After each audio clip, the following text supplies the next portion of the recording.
예배 시작하도록 하겠습니다. 한 1분 정도 묵상하면서 예배를 준비해 주시기 바랍니다.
첫 번째로 감사로 주님께 나가세 찬양 함께 드리도록 하겠습니다. 처음 듣는 찬양일 수도 있고 몇 번 들어보신 분들도 있을 수 있는데 좀 악보 PPT로 준비했으니까 같이 찬양 해보셨으면 좋겠습니다.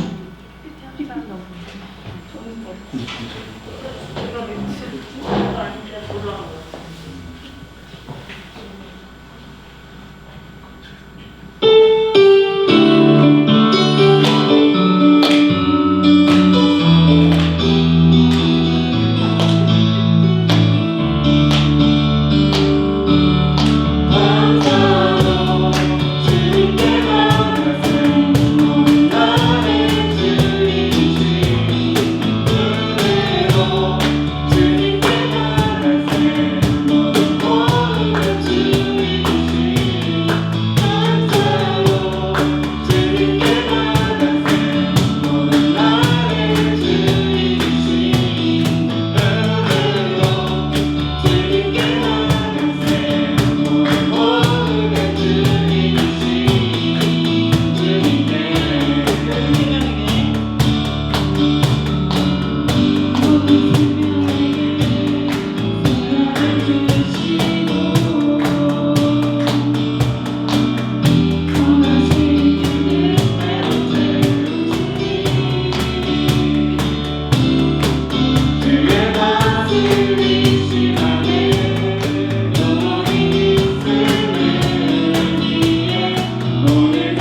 하시고 선하신 그 뜻대로 채우시니 주의 다스리심 안에 영혼이 있음을 알기에 오늘도 우리 함께 찬양합시다. 아멘. 아멘.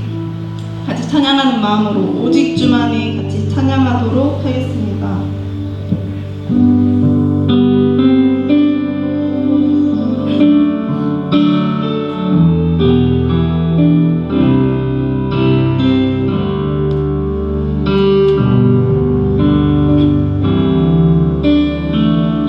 나의 영혼이 잠잠히 하나님만 바라보며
하시는 말이라고 생각하고 제가 가사를 한번 읽어드릴 텐데 같이 그냥 들어주셨으면 좋겠어요.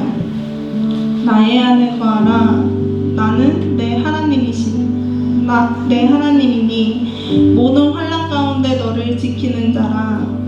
두려워하지 말라. 내가 널 도와주리니 놀라지 말라. 내 손 잡아주리라. 내가 너를 지명하여 불렀나니 너는 내 것이라. 너의 하나님이라.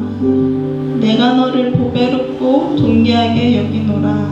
너를 사랑하는 내 여호와라. 아멘. 진짜 어떤 환난 가운데에서도, 어떤 두려운 상황에서도, 어떤 염려하는 상황에서도 나는 하나님께서 지으신 백성이고 하나님께서 진짜 지명해서 선택했기 때문에 저희가 이 자리에 있는 거예요. 너무나도 감사한 일이고 축복받는 일이고 은혜인 것 같아요. 그냥 저희가 선택받아서 이 자리에 오고 하나님의 자녀로 다시 태어날 수 있게 해주심이 너무나도 감사한 일인 것 같아요. 내 인생 모두가 하나님의 것이기 때문에 저희의 삶을 진짜 온전히 하나님께 드려도 할 말이 없다는 거죠. 저희가 진짜 하나님 앞에 너무나도 감사하고 너무나도 사랑 넘치시는 그 하나님을 진짜 경외함으로 저희가 주님께 나아가는 청년회가 되길 같이 기도하도록 하겠습니다. 하나님 아버지 너무나도 감사합니다. 진짜 주님 안에 거하게 해주시면 너무나도 감사합니다. 하나님께서 저희 아버지가 되시면 너무나도 감사합니다. 내 삶 가운데 하나하나 모든 것을 아시고 나의 하나하나 모든 것을 건드려 주시고 하나하나 만들어 주시는 하나님 너무나도 감사합니다. 진짜 주님께서 저를 선택하여 주셨기에 이 자리에 오게 해주시면 너무나도 감사합니다. 내 삶을 온전히 바꿔주시면 너무나도 감사합니다. 내 삶이 온전히 주님께 드려지는 주님의 진짜 자녀가 되길 원합니다. 내 삶에 진짜 그리스도의 향기가 흘러나와서 나를 통해서 주님의 사랑을 알게 해주시옵소서. 아버지 내가 온전히 주님께 드려지는 진짜 온전히 숙여서 내가 아무것도 아니지만 아버지께서 나를 선택하여 주셨기에 내가 주님을 전할 수 있는 사람이 되게 해주시면 너무나도 감사합니다. 감사함으로 나아가게 도와주시옵소서. 아버지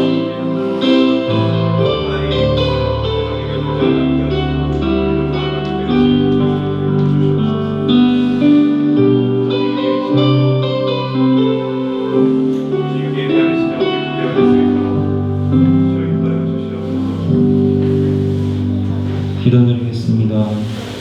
내 삶의 주관자 되시는 주님, 오늘날 우리가 모여서 예배드리는 것조차 어려운 상황 가운데 지내고 있습니다. 우리의 믿음 흔들리지 않기를 원하고 이 시기가 오히려 발판이 되어서 청년 모두에게 도전하는 시간이 될 수 있도록 해주시기를 원합니다. 그저 문만 이곳에 와서 있는 것이 아니라 주님 말씀이 갈급하여 이 자리에 모인 것을 믿사오니 늘 그렇게 하여 주셨듯이 목사님께 말씀의 은혜를 오늘도 부어주시옵고 이 자리에 모인 청년들 또한 그 말씀에 마음에 받아 한 주간의 힘으로 살아가도록 은혜 베풀어 주옵소서. 예배 참석 인원은 우리에게 걸림돌이 되지 않습니다. 다만 함께 모여서 이 좋은 말씀을 함께 듣고 나누지 못하는 것이 아쉬울 따름이오니 이참에 나오고 싶지만 여러 상황으로 인해서 나오지 못하는 인원들이 큐티 참석을 함께하여 어느 때보다 더욱 큰 은혜를 받게 하여 주시고 기존에 함께 큐티하는 인원들 또한 새로 참석하는 청년들로 인해 더 큰 은혜를 서로가 서로에게 줄 수 있도록 은혜 베풀어 주옵소서. 몸은 힘들고 지칠지라도 내 영은 지치지 아니하며 말씀으로 더욱 힘을 얻습니다. 그저 주님 뜻대로 이 모든 것이 돌아가도록 하여 주옵소서. 내 모든 삶을 주관하시는 예수님의 이름으로 기도드렸습니다. 아멘.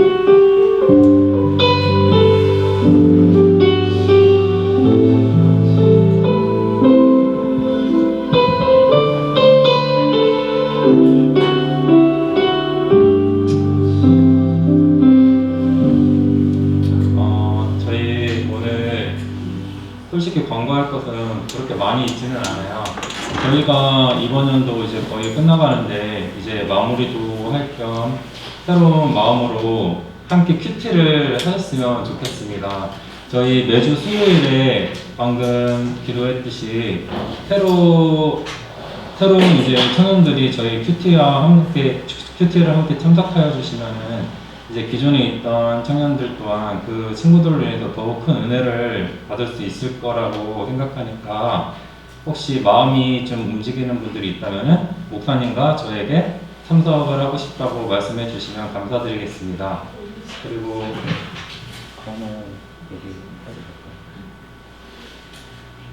그러면은 이렇게 이 자리에 생각보다 솔직히 너무 많이 와주신 것 같은데 오늘 목사님 말씀 또한 이 많은 인원들처럼 큰 은혜가 있으리라 생각합니다. 그럼 광고 마치고 목사님 말씀 하겠습니다.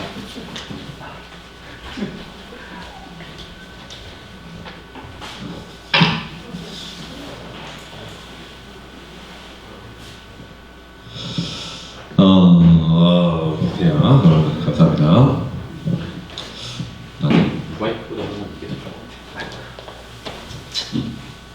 네.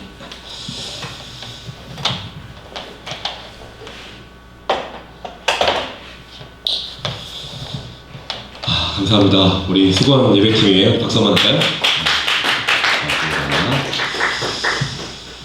감사합니다. 되게 이렇게 줄 서서 앉아있으니까 되게 교도소 같고 그런 마음이 있었을 텐데 괜찮습니다. 그래요. 정원이가 어저께 재영이랑 저희 집에 왔었는데 그런 얘기를 하더라고요. 요즘 말씀 때문에 은혜를 많이 받는다고. 걔는 혼자만 받는 것 같아요. 혼자만 열심히 받는 것 같은데 어쨌든 말씀에 생명이 있어서 그 과정은 힘들지만 확실히 좀 은혜가 됩니다. 여러분 개인적으로라도 말씀을 계속 묵상하는 시간들을 가졌으면 좋겠습니다. 오늘 말씀은 요한복음 8장 1절에서부터 11절 말씀입니다. 요한복음 8장 1절에서부터 11절 말씀입니다. 요한복음 8장 1절에서부터 11절 말씀입니다. 저희는 세 번역으로 함께 보겠습니다. 요한복음 8장 1절에서부터 11절 우리 함께 교독해서 읽겠습니다. 제가 먼저 읽을게요. 예수께서는 올리브산으로 가셨다. 이른 아침에 예수께서 다시 산에 가시니 많은 백성이 그에게로 모여들었다. 예수께서 앉아서 그들을 가르치실 때에 율법학자들과 바리새파 사람들이 간음을 하다가 잡힌 여자를 끌고 와서 가운데 세워놓고 예수께서 말하였다. 선생님, 이 여자가 간음을 하다가 현장에서 잡혔습니다. 모세는 율법에 이런 여자들을 돌로 쳐 죽이라고 우리에게 명령하였습니다. 그런데 선생님은 뭐라고 하시겠습니까? 그들이 이렇게 말한 것은 예수를 시험하여 공부할 수 있는 사람들의 특성이었다. 그러나 예수께서는 몸을 굽혀서 손가락으로 땅에 무엇인가를 쓰셨다. 그들이 다그쳐 물으니 예수께서 몸을 일으켜 그들에게 말씀하셨다. 너희 가운데서 죄가 없는 사람이 먼저 이 여자에게 돌을 던져라. 그리고는 다시 몸을 굽혀서 땅에 무엇인가를 쓰셨다. 이 말씀을 들은 사람들은 나이가 많은 이로부터 시작하여 하나하나 떠나가고 마침내 예수만 남았다. 그 여자는 그대로 서 있었다. 예수께서 몸을 일으키시고 여자에게 말씀하셨다. 여자여, 사람들은 어디 있느냐? 너를 정죄한 사람이 한 사람도 없느냐? 함께 읽을까요? 이 여자가 대답하였다. 주님, 한 사람도 없습니다. 예수께서 말씀하셨다. 나도 너를 정죄하지 않는다. 가서 이제부터 다시는 죄를 짓지 말아라. 아멘. 함께 기도하겠습니다. 하나님 아버지 감사합니다. 12월 이제 마지막 달을 달려오고 있습니다. 또 한년 1년을 또 돌아보니 또 주님의 은혜가 있었던 것이 너무나 감사합니다. 그 주님께 우리가 오늘도 영광을 돌리고 또 이 자리에 와서 또 예배까지 드리게 되는데 하나님 우리가 예배 드릴 때에 우리 회장님의 말씀처럼 말씀에는 능력이 있사오니 주님 정말 이 말씀이 생명이 되어서 우리가 한 주간 살아가는데 힘이 되어질 수 있도록 주님 인도하여 주시옵소서. 또한 빈손으로 오지 않고 또 주님의 귀한 헌금 가지고 온 주님의 백성들이 있습니다. 삶의 10분의 1을 또 삶의 감사를 주님께 물질로 올려드릴 때에 귀한 물질이 귀하게 쓰여질 수 있도록 주여 인도하여 주시옵소서. 주님 모든 것을 감사드리고 예수님의 이름으로 기도드렸습니다. 아멘. 오늘 말씀의 제목은 한번 따라해볼까요? 나를 나를 어떻게 보고 있습니까? 어떻게 보고 있습니까? 네, 좀 중학생 틱한 제목이죠. 나를 어떻게 보고 있습니까? 제가 오늘 좀 양해를 부탁드리려고 해요. 사실은 제가 지금 좀 허리가 많이 안 좋아서 오늘 상당히 설교를 좀 짧게 해야 되지 않을까 라고 생각했는데 막상 쓰다 보니까 설교가 이렇게 짧아지진 않았는데 어쨌든 그래서 좀 이해를 해주시고, 그래서 오늘 좀 되게 사실 좀 설렁설렁 말씀을 전해야겠다 다짐했거든요.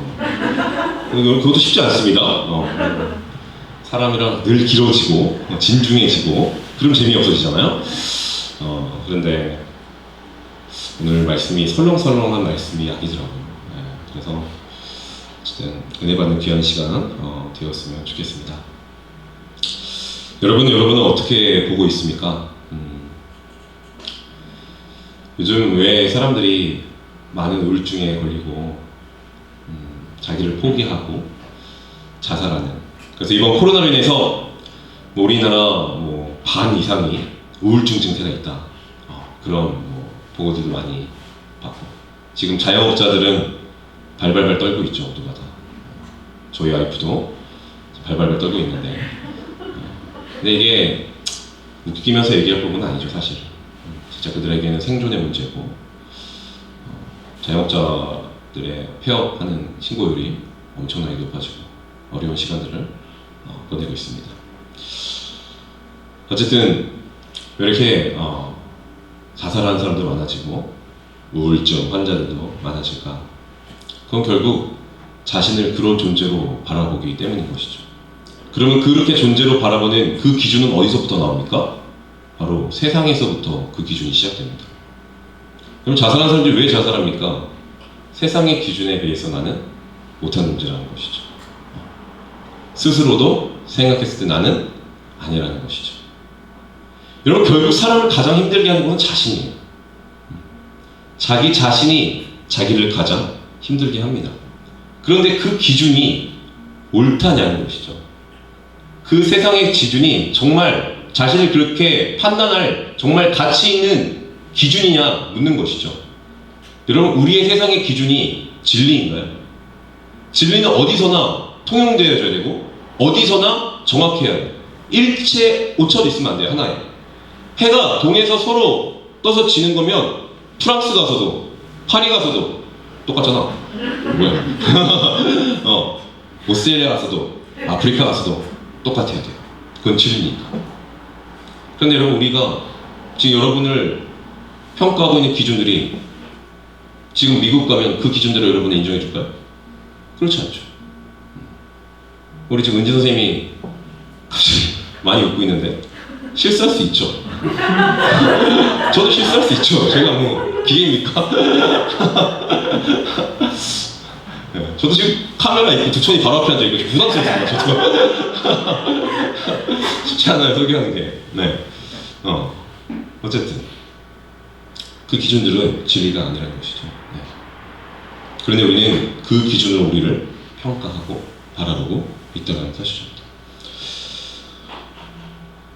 오늘 말씀은 예수님이 우리를 어떻게 바라보는가, 그게 우리의 진짜 평가의 진리가 되어야 되잖아요. 세상의 기준이 아닌 예수님은 나를 뭐라고 부르시는가. 우리가 지금 대림절을 보내고 있는데 예수님의 탄생과 재림을 기다리는 게 대림절인데, 그것보다 사실 더 중요한 것은 예수님이 무엇을 위해 이 땅에 오셨고 예수님은 무엇을 하셨느냐가 더 중요하죠. 사실 그런 관점에서 예수님이 우리를 어떻게 이 땅에서 부르시고 계시고 지금 우리를 어떻게 바라보고 계신지 오늘 말씀을 통해서 좀 살펴보고자 합니다. 여러분, 오늘 말씀은 한 가늠한 여인에 대한 말씀입니다. 1, 2절에 보니까 예수님께서 성전에서 많은 사람들에게 하나님의 말씀을 가르치고 계셨어요. 하나님의 말씀, 너는 구원받은 자이고 너는 하나님의 자녀이고 너네들은 하나님의 나라를 소유한 자들이다. 이 땅에서 비록 어려움과 힘듦이 있겠지만 내가 예수님 된 거 같네? 힘듦이 있겠지만 나를 믿어라. 너에게 참 생명이 있을 것이다. 이런 말씀들을 전하고 있었겠죠. 그렇죠. 나를 믿는 자는 죽어도 살겠고 뭐 이런 말씀들을 했을 것 같아요. 어쨌든 이렇게 하나님의 말씀을 많은 사람들 앞에 성전에서 가르치고 있는데, 그때 갑자기 우리가 너무 잘 아는 율법학자들, 율법을 공부하고 그들을 가르치는 그 율법학자들, 이 바리새파 사람들이 한 가늠하다가 잡힌 그 여인을 끌고 와 주님 앞에 세웁니다. 왜 세웠을까요? 예수님 이 여자를 용서해 주십시오 이러면서 이렇게 세웠을까요? 그렇지 않죠. 이 당시 율법학자들과 바리새파인들의 궁극적인 삶의 목적 중 제 넘버원은 예수님이 어떻게든 없어지는 것, 예수님을 어떻게든지 죽이는 것, 거기에 예수님의 명성이 떨어지게 만드는 것에 혈안되어 있던 사람들이 이들이었습니다. 즉, 이 가늠한 여자를 데리고 온 것은 예수님을 어떻게 시험에 한번 빠지게 해보려고 데리고 온 것이에요. 그래서 6절에 보면 한번 볼까요? 이렇게 나와 있죠. 그들이 이렇게 말한 것은 예수를 시험하여 고발할 구실을 찾으려는 속셈이었다. 절대로 선한 목적으로 그 여인을 데리고 온 것이 아니라 그 여자를 데리고 와서 뭔가 예수님을 게임에 빠지게 하려는 것이었죠. 이 여인을 데리고 와가지고 묻는 질문이 이렇습니다. 선생님, 이 여자가 간음을 하다가 현장에 잡혔습니다. 예수요. 선생님, 이 여자가 간음하다 잡혔는데 모세의 율법에 보면 이런 여자들을 돌로 쳐 죽이라고 명령하였는데 선생님이 이 여인에게 대해서 어떻게 말씀하시겠습니까? 라고 묻는 거죠. 그럼 레위기 20장 10절에 보면 이런 말씀이 있어요. 남자가 다른 남자의 아내, 곧 자기의 이웃집 아내와 간통하면 간음한 두 남녀는 함께 반드시 사형을 처해야 한다. 그때는 좀 무서웠던 것 같아요. 간음하면 뭐 하는 거예요? 죽이라는 거예요. 그 죽이는 게 하나님의 말씀을 이루는 거죠. 그 죽이는 것 자체가 하나님의 뜻을 이루는 일이에요. 그러니까 그거는 상당히 신앙적이고 신앙적이고 예수님의 말씀을 따르는, 진리의 말씀을 따르는 자의 순종의 모습이죠. 그러니까 쉽게 말해서 가늠한 여자가 데리고 와서 죽이면 하나님께 영광이 되는 것이죠. 어떻게 보면 그 말씀을 지키는 거니까요. 당연히 마땅한 일이었고 죽여도 되는 일이었어요. 그렇게 율법을 잘 지키는 그 사람들이 그 사람을 데리고 온 것이죠. 그런데 참 웃긴 것이 그렇게 율법을 잘하는 그들이 그 간음하는 현장에서 그 여인을 죽이면 됐을 것이지 굳이 그 아내를, 그 여인을 데리고 와서 예수님 앞에 세웠다는 것은 아까 말했듯이 뭔가 꿍꿍이가 있는 것이죠. 여기에는 엄청난 예수님을 잡고자 하는 시험이 있었습니다. 여기에 몇 가지 이 예수님을 무너뜨리는 속셈이 담겨져 있었어요. 이 사건에는. 예수님께서 이 가늠한 여자를 데리고 왔을 때 예수께서 이 여자를 죽여야 합니까? 라고 물었을 때 예수님의 대답에 따라서 이제 여러 가지 트랩들을 설치해 놓은 것이죠. 그래서 몇 가지 살펴볼 수가 있는데, 만약에 예수님이 율법에 명시된 대로 이 여자를 죽여라 라고 한다면 어떤 문제가 생기냐? 예수님이 그동안 이 땅 가운데 오셔서 전한 말씀들이 뭐였습니까? 네 이웃을 사랑하라, 죄를 용서해라, 누구든지 주의 이름을 부르는 자는 구원을 받을 것이다, 모두가 다 하나님의 자녀다, 그렇게 선포하셨는데, 그렇게 가르치셨는데, 만약에 예수님이 그 여인을 죽이려고 한다면 지금 예수님이 지금까지 했던 삶과 지금 말하는 이 행동이 뭐가 생겨요? 모순이 생기죠. 모순. 그러면 그 순간 그걸 가지고 율법학자들은 뭐 하겠습니까? 이것 봐라, 거짓 선지자다, 그가 살아온 삶과 그의 말하는 모습이 다르지 않느냐. 여러분, 우리도 마찬가지죠. 우리가 교회 생활에서 주님의 말씀을 듣고 말씀대로 살아간다 하지만 우리의 삶이 그렇게 살지 못하면 세상 사람은 우리에게 뭐라고 말합니까? 저것 봐라, 거짓이지 않느냐, 모순되지 않느냐, 저것 봐라. 교회 안에서는 사랑을 외치지만 밖에 나와봐라, 자기밖에 모르는 존재가 저들이지 않냐, 그렇게 우리를 바라보겠죠. 그런 속셈이 있었고, 또 하나는 만약에 예수님이 그 여자를 율법에 있는 대로 죽여라 라고 했을 때 그런 얘기를 하는 순간 어떤 문제가 생기냐?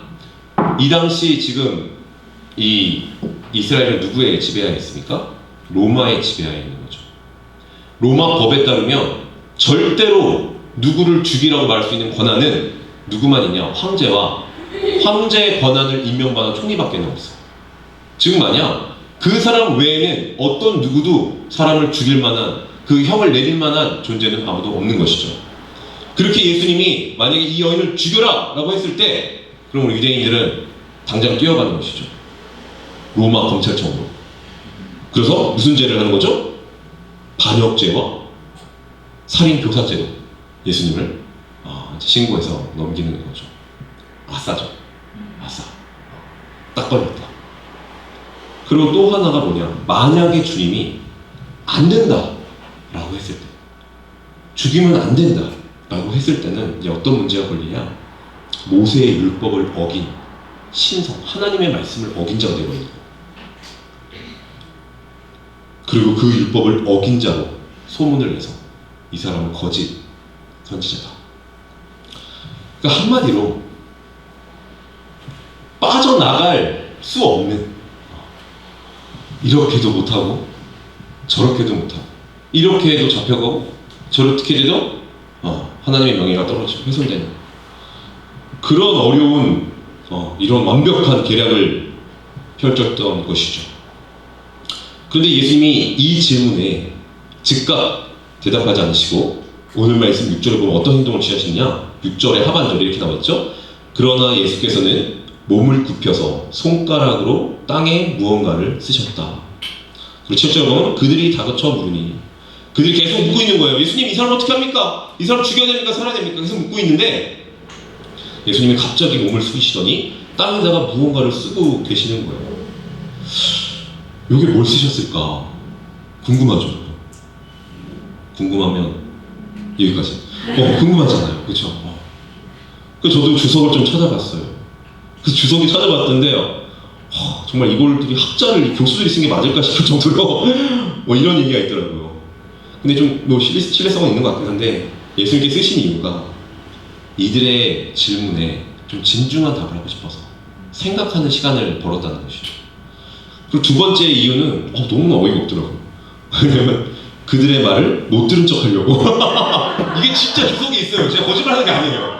제가 진짜 거짓말하는 게 아닙니다. 제가 어이가 없죠. 이거 나도 쓰겠다, 이 정도 내가. 그런 게 막 들더라고요. 진짜 대박입니다. 시간을 벌려고, 못 들은 척 하려고 쓰셨다. 저도 설명 쓰면서 웃었어요. 어쨌든 그랬는데, 저는 근데 이 IVP 배경 주석에 나와 있는 이게 좀 신뢰성이 있더라고요. 여기 뭐라고 하냐면, 예수님이 그 바닥에 율법을 쓰셨다는 거예요. 율법. 근데 그 율법 중에서도 10계명을 쓰셨다. 그 10계명 중에서 제 7계명, 간음하지 마라 라는 말을 썼다는 거예요. 이렇게 쓰셨을 것 같아요. 지금 말하는 너희들은 한 번도 간음한 적이 없는 자들이에요. 이렇게 썼을 것 같아요.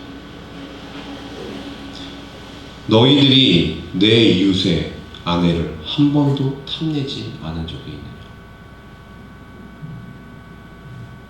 그러고 나서 7절에 예수님이 몸을 일으키시고 그 율법학자들을 바라보시면서 이렇게 얘기하시죠.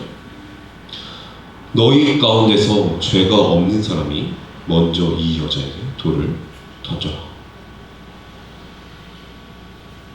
너희가 만약에 니네가 죄가 없는 존재라면 죽여도 괜찮다라는 엄청난 대답을 하세요.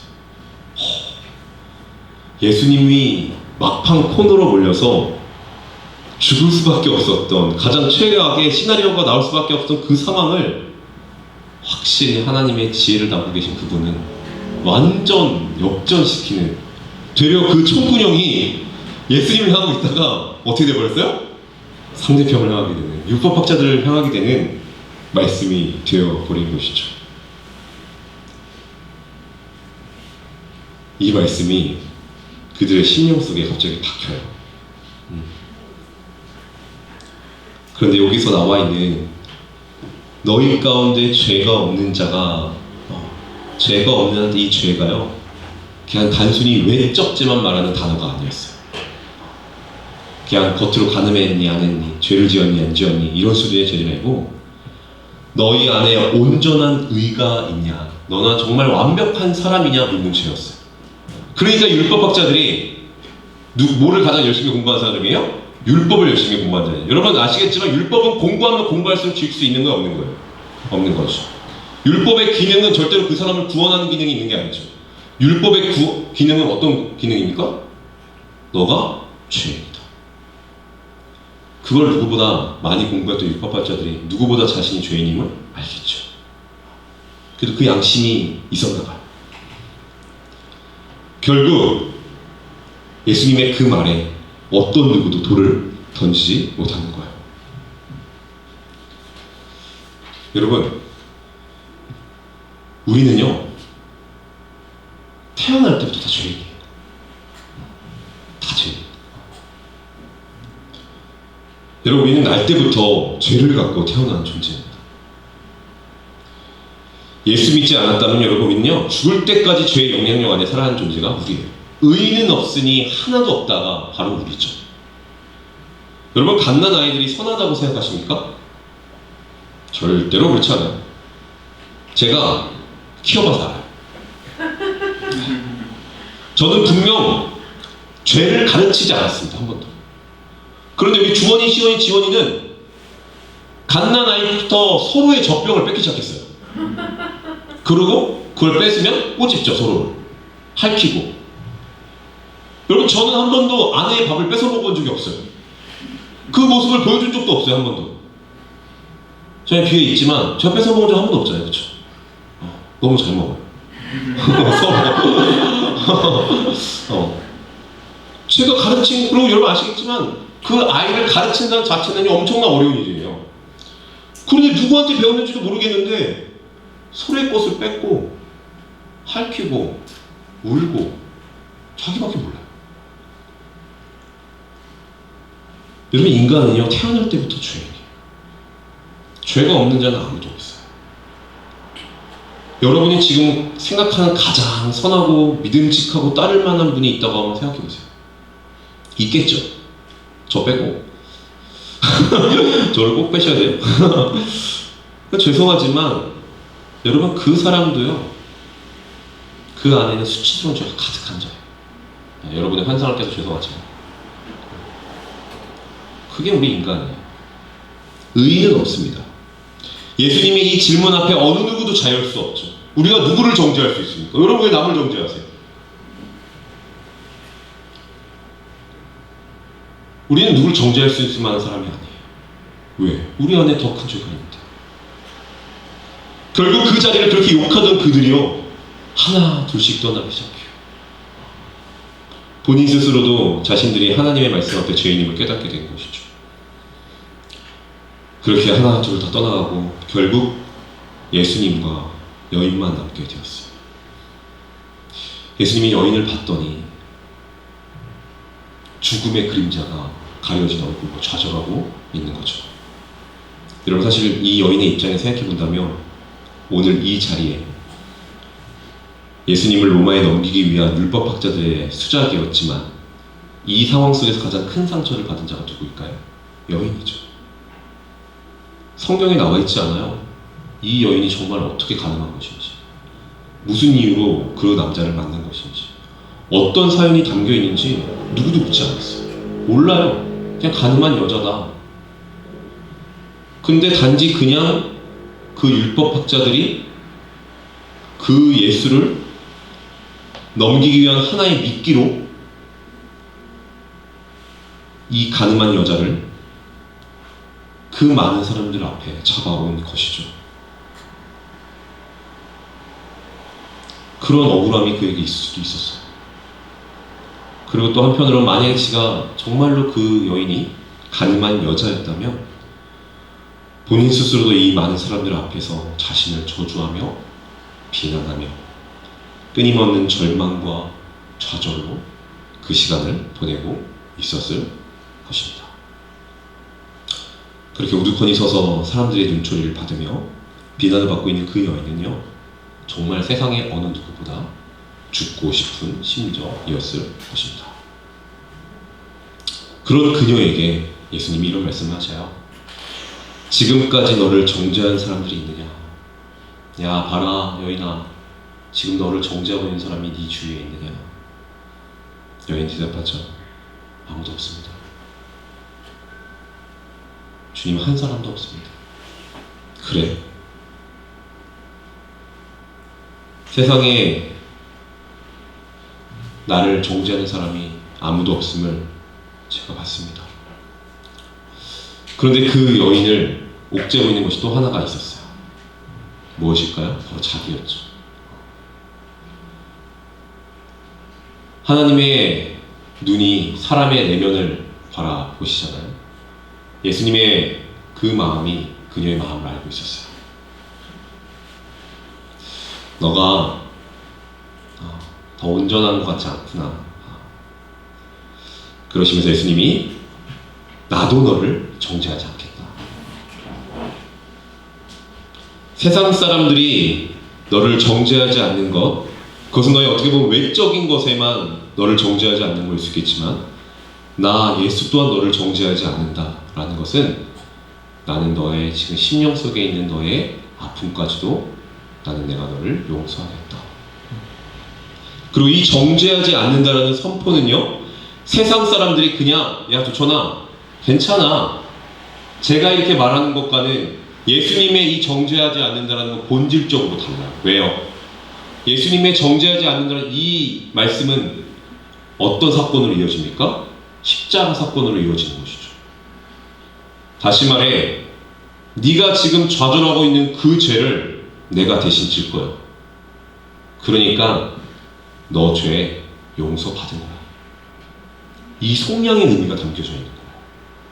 그러니 너 뭐 하지 마라? 더 이상 정죄하지 마라. 너 스스로.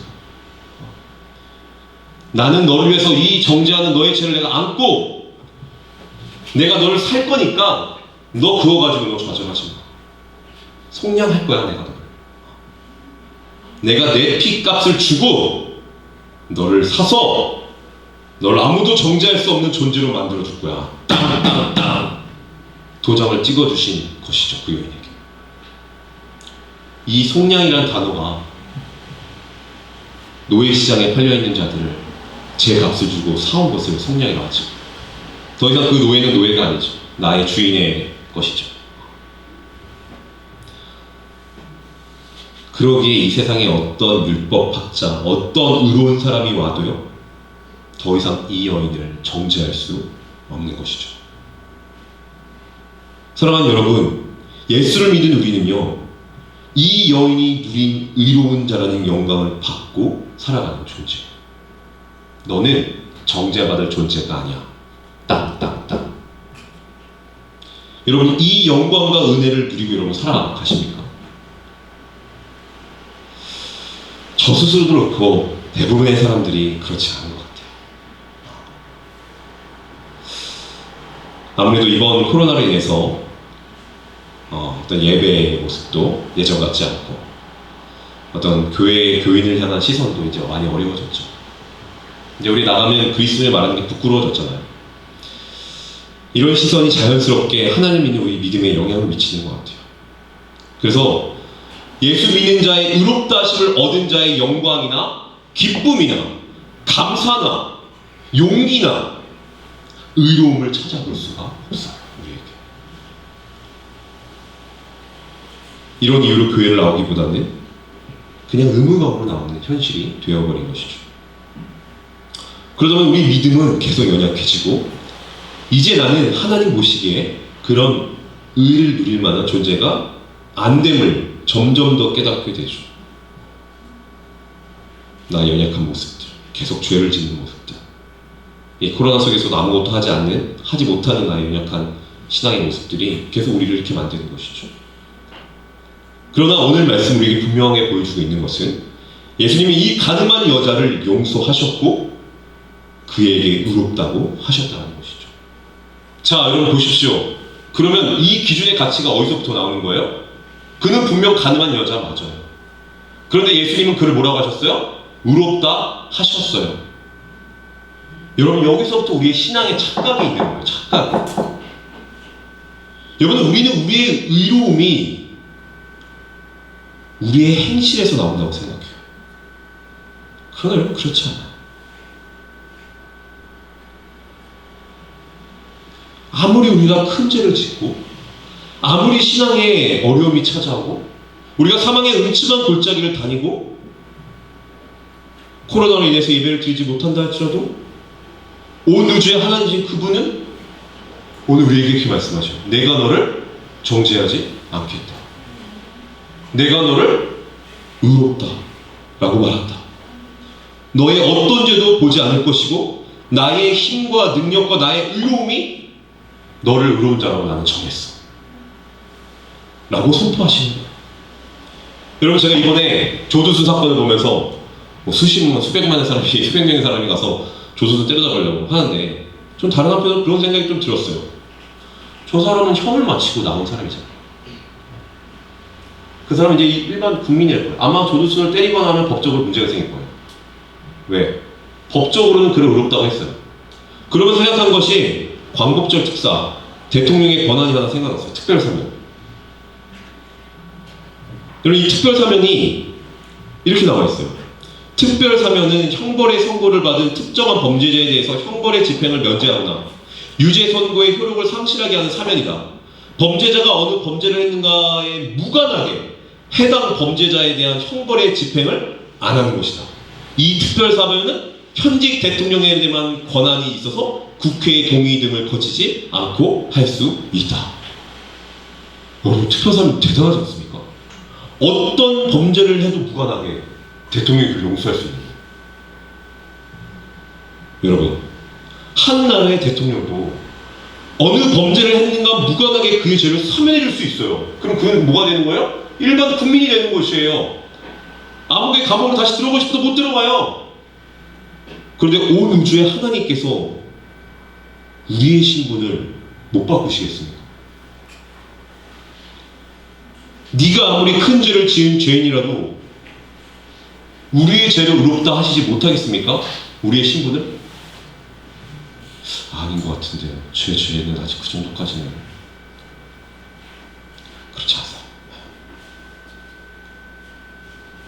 여러분 그러기에 이 세상에 어떤 완벽한 의로운 자도요 심지어 하나님도요 우리를 부정하다 말씀하지 않으세요. 더 나아가 내 스스로도 나의 의됨을 거절할 수 없어요. 나 스스로도 여러분 절대 여러분들을 정죄할 수 없어요. 여러분의 것이 아니기 때문이죠. 속량으로 사신 주님의 것이기 때문이죠. 대통령이 나가라면 나가듯이 하나님이 우리를 의롭다 하셨으면 여러분 의로운 자인 거예요. 그래서 로마서 8장 33절에서부터 이런 말씀이 있죠. 누가 능히 하나님께서 택하신 자들을 고발하리요. 누구도 정죄할 수 없다는 거죠. 왜? 의롭다 하시니는 누구시니? 하나님이시니. 누가 정죄하리요? 죽으실 뿐 아니라 다시 살아나신 이는 여기에 뭐가 있는 거예요? 주님의 십자가 달리심이 있다는 것이죠. 그 근거에는 그리스도 예수시니 그는 하나님 우편에서 계신 자요 우리를 위해서 강구하신 자시라. 주님은 지금도 하나님 우편에서 뭐라고 말씀하셔요? 너는 의로운 자다. 너는 주님의 자녀다. 계속 선포하고 계신 거죠. 로마서 3장 23절을 보면 모든 사람이 죄를 범하였습니다. 이게 우리의 실존 존재의 모습이에요. 죄인 맞습니다. 그래서 그래서 사람은 하나님의 영광에 못 미치는 처지에 놓여 있습니다. 그렇죠. 그러나 사람은 그리스도 예수 안에 얻은 구원으로 말미암아 하나님의 은혜로 값없이 의롭다 하시는 선고를 받았습니다. 뭘 받았다고요? 선고를 받았다고요. 의롭다 하시는 선고를 받았다고요. 땡땡땡 쳤으면 아무리 조두순이라도 나가야 되는 거예요. 이 여인을 하나님이 의롭다 하셨는데 누가 그를 정죄할 수 있겠습니까? 그런데 우리는 오늘도 주님 저는 안 됩니다. 주님 저는 가짜입니다. 하나님 저는 그런 의존자가 아닌 것 같아요. 자꾸 이상한 소리만 합니다. 여러분 이건 교만이에요. 교만. 조두순이 다시 감옥으로 들어가는 거는요 대통령의 권한에 대한 법의 권한에 대한 교만이에요. 참된 믿음의 소유자는 여러분 잘 들으세요. 자신을 바라보거나 자신에게 기대하는 사람이 아니에요. 참된 믿음의 소유자는 자신의 믿음을 바라본 사람이 아니에요. 자신의 과거의 모습이나 또는 현재의 모습이나 미래의 모습을 기대하지 않는 사람이 진정한 믿음의 소유자예요. 자신을 의지하지 않는다는 것이죠. 자기의 잘남을, 잘됨을 기대하지 않는다는 것이죠. 왜? 우리는 우롱자가 아니니까. 오직 나를 정죄하지 않겠다라는 그 예수님만 붙잡고 사는 사람들이 진정한 믿음의 소유자들이에요. 네, 저도 압니다.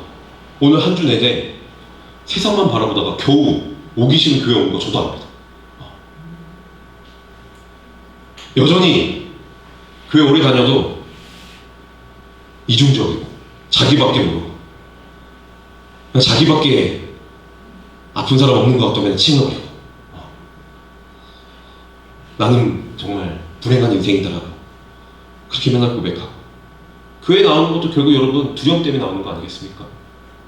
본 게 있어가지고 교회 나와야지 복 받는 줄 알고 안 나오면 뭔가 교통사 칠 것 같고 뭔가 안 나오면 사업 망할 것 같고 그래서 나오는 거 아니겠어요?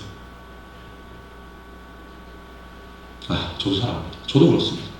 그러나 이 모습 가지고 그냥 나오는 거예요. 이 죄 가진 채로 주님을 붙잡는 거예요. 나를 보지 않는 거예요, 믿음은. 나를 의롭다 하신 그분을 바라보는 것이죠. 하나님은요, 우리의 연약함을 보시는 분이야. 여러분, 한 번 사랑하기로 했으면요, 그 사람의 단점은 절대로 보이지 않아요. 여러분, 그래서 권사님 결혼하신 거 아니에요? 저도 그렇습니다. 사랑하잖아요? 단점이 보이지 않아요. 짜증을 내도 예쁘고 냄새가 나도 향기롭고 운동을 못해도 귀엽고 키가 작아도 아담하고 예수님이 이 작정을 하시고 이 땅에 오셔서 우리를 위해서 십자가를 지신 그분이 오늘 우리를 정죄하지 않겠다라고 말씀하시는데 왜 세상의 기준으로 여러분을 정죄합니까?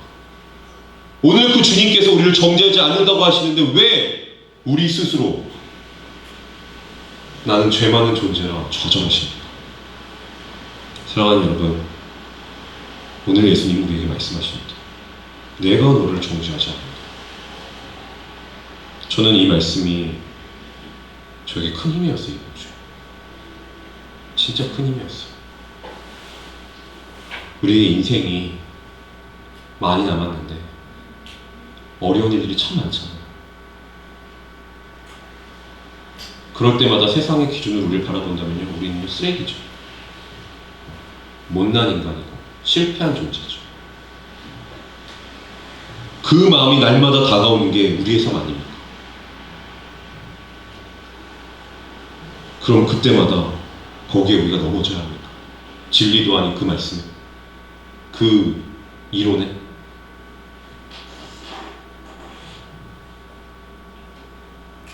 10년, 20년 신앙생활도 여전히 변하지 않는 내 자의 모습에 우리가 언제까지 계속 이렇게 괴로워해야 합니까? 이것만 보면 좌절이죠. 그런데 하나님이 나를 의롭다 하셨어요. 이건 내 의지와 상관없이 하나님이 정하신 거예요.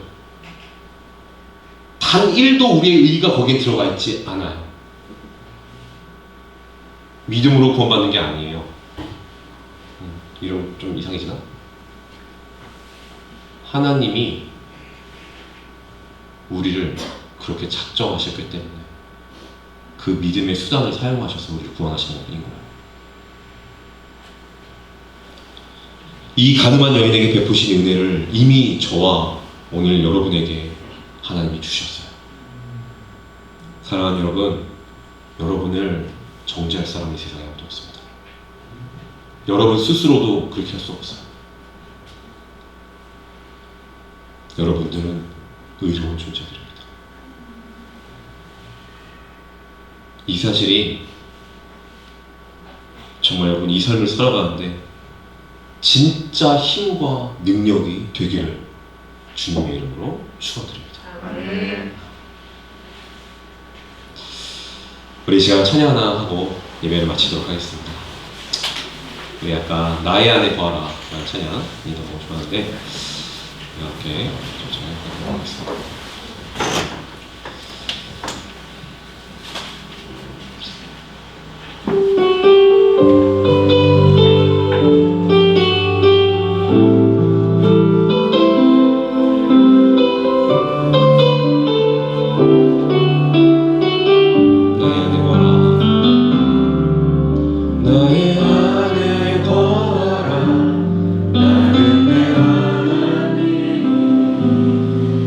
모든 환란 가운데 너를 지키는 자 두려워하지 말라 내가 널 도와주리니 놀라지 말라 내 손 잡아주리라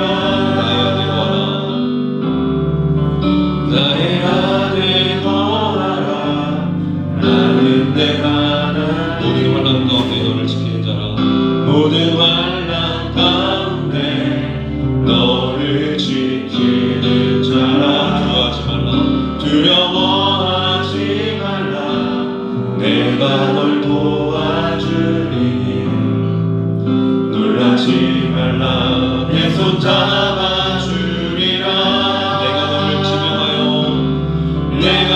지명하여 불렀나니 너는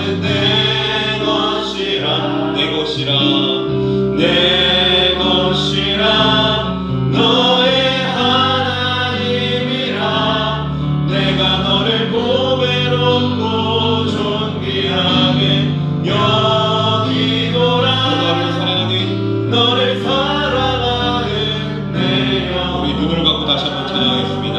나의 안에 거하라 나의 안에 거하라 나는 내 하나님이니 나는 내 하나님 모든 환란 가운데 너를 지키는 자라 모든 환란 가운데 너를 지키는 자 두려워하지 말라 내가 널 도와주리니 두려워하지 말라 내가 널 도와주리니 놀라지 말라 내 손 잡아주리라 놀라지 말라 내 손 잡아주리라 내가 너를 지명하여 불렀나니 내가 너를 지명하여 너는 내 것이라 너는 내 것이라 너의 하나님이라 내 것이라 너의 하나님 내가 너를 보배롭고 존귀하게 내가 너를 보배롭고 존귀하게 여기노라 너를 사랑하는 내 여호와 내가 너를 지명하여 불렀나니 너는 내 것이라 너의 하나님이라 내가 너를 보배롭고 존귀하게 여기노라 너를 사랑하는 내 여호와라 우리 시간 두 손을 잡고 두 눈을 감고 고개를 숙여서 이 시간 함께 기도하기를 원합니다.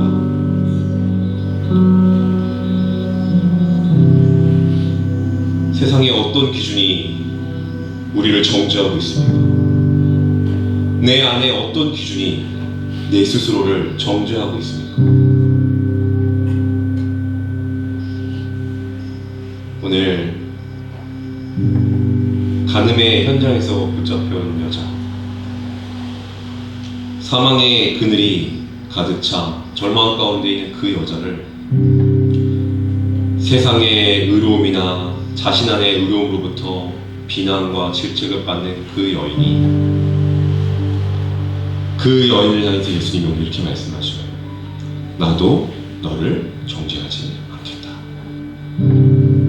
나도 너를 정죄하지 않겠다. 왜 근데 네 스스로 네를 정죄하냐? 왜 세상의 기준에 너를 정죄하냐? 하나님이 도장 찍으셨어요. 대통령도 찍으면 죄 사함을 받는데 왜 우리는 우리의 의에 갇혀서 저는 그 길까지는 아닌 것 같은데요. 저는 하나님의 자녀 같지는 않은데요. 왜 이렇게 교만을 떱니까? 그게 교만이에요, 여러분. 겸손은 그 하나님의 의를 받아들이는 게 겸손이에요. 하나님도 우리를 정죄하지 않으십니다. 우리가 이 마음이 우리에게 있으며 이 시대를 살아가는 우리에게, 이 어려운 신앙의 여정을 걸어가는 우리에게 이 믿음이 우리에게 있습니다. 하나님, 저는 의로운 존재입니다. 세상의 정죄로부터 저를 지켜주십시오. 내 안의 영아, 나는 주님의 것이다. 나를 정죄하지 못한다니까 선포해야 돼. 우리 이 시간 다같이 이 여인의 마음을 품으면서 주님의 마음을 또 품으면서 우리 이 시간 함께 좀 기도했으면 좋겠습니다. 다같이 기도하겠습니다. 사랑의 임하신 하나님 아버지, 주여 감사드립니다. 오늘 이 시대를 살아가는 많은 주님의 사랑하는 청년들이 많은 세상의 기준과 자기의 아픔으로 자신을 정죄하고 자신을 내려놓고 자신의 목숨을 잃고 그 아픔으로 살아가는 자들이 너무나 많습니다. 하나님, 그 불쌍한 영혼들, 세상의 기준이, 그 거짓된 기준이 그들 너무나 아프게 합니다. 하나님 아버지, 주님께서 인도하셔서 주여, 주님이 오늘 우리를 정죄하지 않겠다고 말씀하십니다. 주님이 나를 의롭다라고 선포하셨는데, 우리를 위해서 십자가에 지시는 그 감당을 감내하셨는데 그 어려움, 아버지, 우리가 이유를 믿지 못하고 살아가게 하는 말씀입니다. 하나님, 주님께서 인도하셔서 정말 우리 사랑하는 청년들과 저의 삶 가운데 하나님의 의로우심, 하나님이 나를 정죄하지 않으시는 그 사랑이 우리 삶의 원동력이 되어서 오늘도 좌절과 절망의 시간을 걸어가지만 믿음으로 승리할 수 있는 우리의 삶이 되어줬습니다. 주여 도와주시옵소서.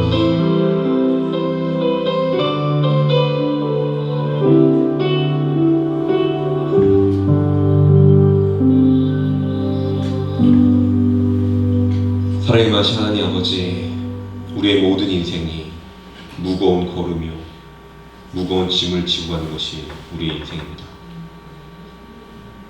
그 무거운 짐 속에서 세상의 기준과 내 안의 기준으로 나를 판단하다 보니 이겨낼 방법이 없습니다. 그 기준으로 나를 오늘도 옥죄니 헤어날 방법이 없습니다. 그 기준이 진리가 되어서 내 마음에 역동할 때 우리는 살아갈 힘이 없습니다. 그러나 주님, 오늘 주님은 우리에게 말씀하십니다. 세상은 다 죄인이고 세상의 기준은 다 거짓이고 내가 너를 정죄하지 않겠다 말씀하십니다. 오직 진리이신 그분이 내가 너를 정죄하지 않는다 라고 말씀하시는데 우리가 이 말씀을 겸손함으로 받으려 하지 않습니다. 하나님, 우리에게 정말 이 마음을 주셔서 내가 의로운 자임을 고백할 때에 이 어려운 길 속에서 좌절하지 않고 살아갈 수 있는 진정한 힘을 허락하여 주시옵소서. 주님, 우리 사랑하는 청년들 뿐만 아니라 이 시대의 많은 청년들이 어려운 시간을 보내고 있습니다. 낭망하지 않게 하시고요. 제발 자살 좀 안 하게 해주시고요. 우울증에 빠지지 않게 하시고요. 정말 하나님의 진리로 자신을 정죄하지 않고 의로운 평강의 은혜를 누릴 수 있는 이 시대의 많은 젊은이들, 주님의 백성들이 되어줄 수 있도록 주님 인도하여 주시옵소서. 이제는 우리 주 예수 그리스도의 은혜와 하나님의 사랑과 성령님의 인도하심이 오늘 하나님이 나를 정죄하지 않겠다 하는 그 부름 앞에, 하나님의 의로움의 선고 앞에, 네 주님, 그 말씀을 믿고 순종합니다 라고 고백하는 사랑하는 주님의 백성들의 머리 위에, 사랑하는 청년들 머리 위에, 또 그들의 가족과 어려운 시간들을 보내고 있는 그들의 직장과 또 코로나로 인해서 힘든 시간들을 보내는 주님의 백성들과 온 열방이 이제부터 영원토록 함께 있을지어다. 아멘.